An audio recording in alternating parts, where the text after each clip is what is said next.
Hi there, Lee Farnell, Leading Your Best Life. Welcome here. Now, each month now I'm going to share with you at least one book that's turning me on, that's really made a difference to me. And this particular month I want to talk to you about this fantastic book called The Diary of a CEO. Diary of a CEO, 33 Laws. Stay tuned. Ripper. Well, as the saying goes, if we are what we eat, take great care in what we feed our brain. If we are what we eat, take great care in what we feed our brain. And so the books we read, and when I say read, I mean either read as in pick up a book and open it up and use the highlighter pen to mark those parts that turn you on, but also I mean listening to via Audible, and these days on Spotify you can get hold of books as well. So there are so many great ways to immerse yourself in books. And the thing about books is somebody, usually smarter or wealthier or healthier or more successful or more experienced than you, has written it, whether it be about sales or swimming or golf or relationships or spirituality or life or discovery or adventures or politics or economics. It's all there. People, I mean, who could, whether it be sitting with Winston Churchill or whoever, this particular one I want to talk about, or Gandhi, is a guy called Stephen Bartlett. And these days you'll see Stephen Bartlett on a hugely successful podcast called Diary of a CEO. But even as a young guy, he did super well in business, particularly in marketing.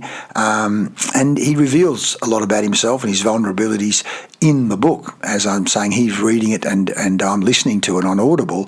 But there's so many great things in the book. And I just want to touch on a couple of points that jumped out at me. First of all, he talks about the five buckets.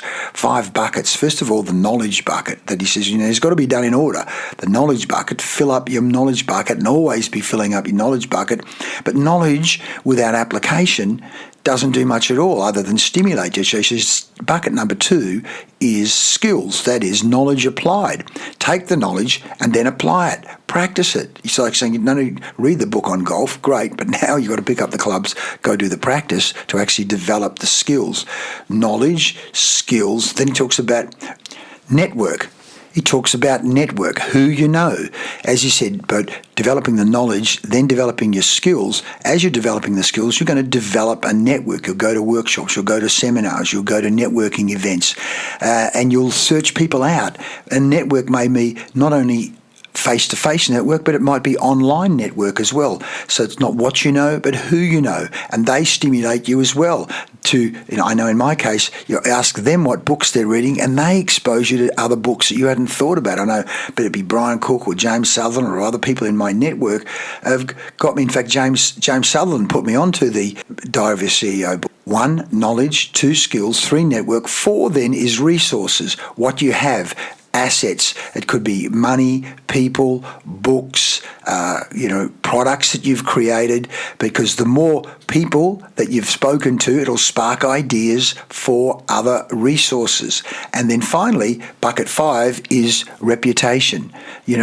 What people know you for in the world. And of course, your reputation is super, super invaluable. What do they say?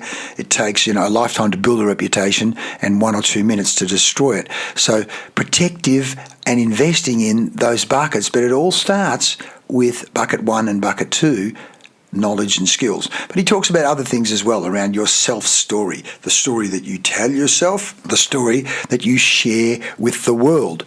He talks about the stories in terms of getting attention.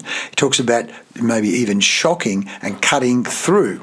I'll go to a couple of other laws that he speaks about. He talks about the laws of self, the laws that focus on developing the mindset and habits necessary for success. He talks about laws of business, laws that focus on building and growing a successful business. Laws of money, laws that focus on managing money wisely and building wealth. So many good points in here. He talks about the law of 1,000 true fans. You only need 1,000 true fans to support you to make a living from your work. Where do you get the 1,000 true fans from and how to do it? The law of Pareto, that 80%, we know about this, the 80% of your results are going to come from 20% of your efforts. So what are those 20% of efforts? The law of compound effect, of doing small, consistent actions over time. And he gives some fantastic examples. And of course, the Japanese Kaizen, continuous and never-ending improvement.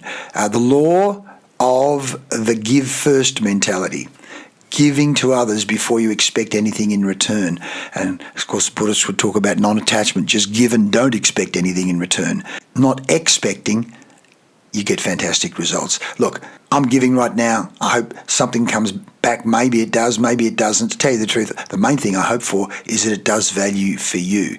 So this book, The Diary of a CEO, I highly recommend it. Get it, have a listen to it on Spotify or Audible, or get a copy of it, put it on your Kindle, whichever way you consume information. But as we say, if you are what you eat, take great care of what you feed your brain. So I hope this helps you, and this book will help you continue to Kaizen, continue to keep improving 1%, 1%, 1%, so you can lead your best life. I'll see you next time. I'm Lee Farnell. This is Leading Your Best Life.